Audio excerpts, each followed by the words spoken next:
6 cents out of a nickel thought of the day. Responsibility seems to be something that most people nowadays, they don't seem to really understand. When you take on a role, there's usually a responsibility that goes along with it. Let's say you're captain of a team. The responsibility is you're there to support all the other players on the team or all the other team members.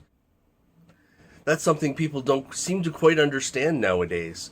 If you take on the responsibility, you don't just get the pride of leadership, like I'm the boss. You have to take responsibility for the things that are wrong as well.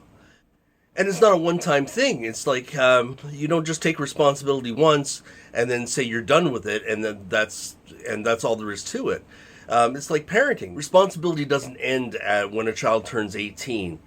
Responsibility is like lifelong. It's decades long.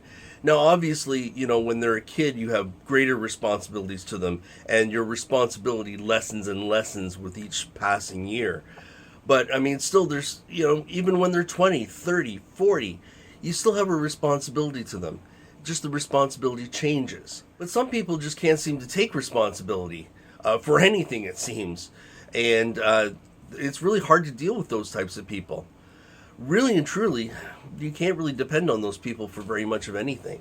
You need to understand you can still be friends with them. You can still hang out with them. You can still, do whatever, have a relationship with them. But if they're not responsible, then you can't put them in charge of anything important. That might mean limiting the form of friendship or relationship this person has in your life. It may mean actually limiting what they're able to do with you and for you. Far too often we demonize people on whether they're responsible or not. And it's not as black and white as all that.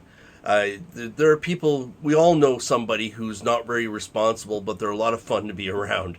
And you just have to be responsible enough yourself to regulate your own conduct in order to be around those people and not get sucked into their vortex of irresponsible behavior.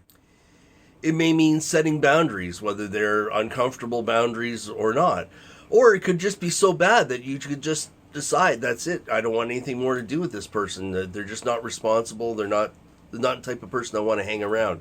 And that's fair too, because really and truly you do become more like the people that are close to you than you realize. Friends and family influence us a lot, and if the people around us aren't very responsible, then we don't learn responsible habits ourselves. And sometimes it's just better just to walk away and step away from those people and not have anything to do with that level of chaos. Now that I've rambled on a little bit, how about you? Do you have friends and family that are not very responsible, but you still like them or love them anyway? Are there people that you know that you wouldn't trust with certain things, like money or food or whatever, because they just can't handle those things? Maybe they have their stuff together in all other aspects of their lives, and it's just that one area where they're not very responsible. Let me know. Let me know in the comments below. How do you deal with their lack of responsibility? How do you prevent from getting sucked into the vortex of their lack of ability to be responsible? Anyway, that's all I have for today. Thanks for watching, and I'll see you tomorrow.